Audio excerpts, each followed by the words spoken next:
How does a kid from a small Portuguese island become the most famous athlete on the planet? Welcome to This Explainer. Today, we're doing the ultimate career breakdown of a true sports phenomenon.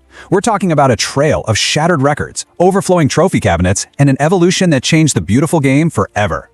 Get ready, because we are diving deep into the unparalleled journey of Cristiano Ronaldo, or as the world knows him, CR7. So, really, how does a kid from Madeira pull that off?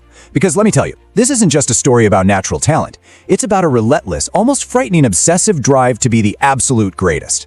It's a journey built on discipline, buckets of sweat, and a hunger that simply cannot be taught. Okay, let's dive into our roadmap for This Explainer. We'll start with the boy from Madeira, then look at forging a global superstar before hitting the Real Madrid apex. Next, we'll cover conquering Italy and beyond, moving right into turbocharging Saudi Arabia, and finally, we'll explore his role as a national team messiah. Let's get right into it. Just look at this timeline. We were tracking massive geographical and professional leaps across 2 entire decades of dominance, from his explosive senior debut at Sporting CP back in 2002, to his arrival at Manchester United, his record-breaking move to Real Madrid, his bold shift to Juventus, and of course, that game-changing transfer to Al Nassr. What an absolute ride. Section 1, the boy from Madeira, humble beginnings. This is where the fire was first ignited, way far away from the bright lights of Europe's biggest stadiums. I mean, think about this for a second. At just 12 years old, Cristiano left everything behind, his family, his friends, his hometown, to join Sporting CP's famed academy in Lisbon. The massive personal sacrifice he made as a child is just mind-blowing. He was completely alone in a big city, driven purely by this unwavering dream of making it as a professional. But it wasn't exactly smooth sailing. He actually had to undergo surgery for a racing heart condition that honestly could have ended his career before it even really started. But his unbreakable drive kicked in. He bounced back from that physical adversity and completely shattered club progression records. He became the only player in Sporting's history to play for the under-16, under-17, under-18, the B team, and the first team, all within a single season. No way, right? And that brings us to a legendary moment in 2003. Sporting played Manchester United in a preseason friendly. Ronaldo, this skinny teenager with frosted tips, was so electric, just completely tormenting the United defense with his fearless dribbling. By the end of the match, the United players were literally on the team bus begging Sir Alex Ferguson to sign him. And just days later, the entire trajectory of his life changed forever. Moving on to Section 2, forging a global superstar, the Manchester United era. Here, the raw, unpolished diamond was refined into an absolute weapon. He lands in England at 18, right? And Sir Alex boldly hands him the iconic number 7 shirt, previously worn by absolute legends like George Best and David Beckham. His tactical evolution over those next 6 years is fascinating. He started out as a flamboyant show pony winger, all flashy stepovers and explosive speed. But gradually, through relentless hours of training, he transformed into a highly intelligent, ruthless goal machine. He developed this insane footballing IQ and a clinical finishing ability that just made him a nightmare for defenders. And the results? I mean, they completely speak for themselves. During his first stint at United, he grabbed 3 straight Premier League titles, an FA Cup, League Cups, the Club World Cup, and the one he craved most, that monumental 2008 UEFA Champions League win.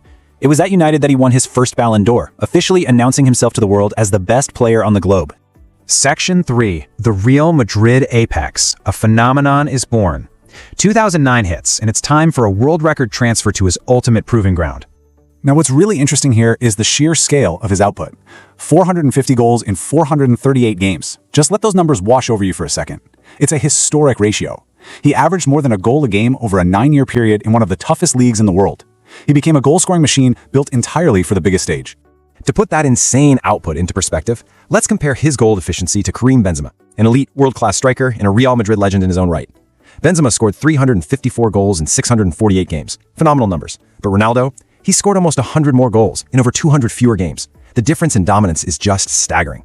It's truly said that he didn't just play for Real Madrid, he became Real Madrid. During his apex there, he led the club to an unprecedented 4 Champions League crowns in just 5 seasons, including 3 in a row. He became the undisputed king of European football. By the way, if you're enjoying this explainer and this look back at one of football's greatest careers, do us a favor and hit that subscribe button. We've got plenty more deep dives coming your way here on Stick Arena. All right, Section 4, conquering Italy and beyond, Juventus to Manchester. By 2018, Ronaldo was obsessed with conquering entirely new mountains.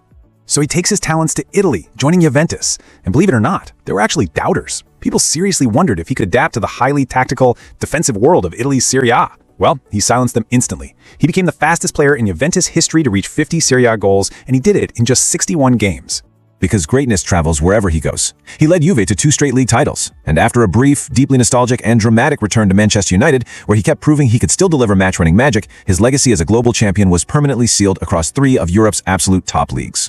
Section 5, turbocharging Saudi Arabia, the Al Nassr revolution. Then came the move in early 2023 that completely shifted the football world's access. And this brilliantly illustrates his impact. When Ronaldo signed for Al Nassr, it wasn't just a sporting acquisition. Look at this digital explosion. Al Nassr went from 5.2 million followers to 57.5 million. He turbocharged the entire Saudi Pro League's global popularity, opening the floodgates for other elite talents to follow him. And he's still scoring for fun. Breaking down the sheer physical mechanics of his historic 900 career goals, you can see the incredible multi-dimensional threat he poses. 574 with his right foot, 173 with his left, and a massive 151 with his head. He is the ultimate complete forward, seemingly defying age and gravity. Which brings us to Section 6, a national team messiah, leading Portugal. Let's pivot to his international career, where his impact is arguably the most profound. Just look at the raw emotion captured here. He's dropping to his knees, in tears, after scoring his 900th career goal, which just happened to be for Portugal against Croatia. This proves his lasting passion and pride. Even decades into his career, wearing that national team shirt still means absolutely everything to him. He literally transformed Portugal from a nation of what-ifs into undeniable champions. The Euro 2016 championship, where he got injured in the final but famously became a sideline coach, practically dragging his team to victory. 2 Nations League titles, the most capped male player in history with over 200 appearances, and the all-time top international goal scorer with well over 130 goals. So with that unprecedented 1,000 goal mark clearly in his sights, a massive question remains. Where does Cristiano Ronaldo rank in the pantheon of sports immortals?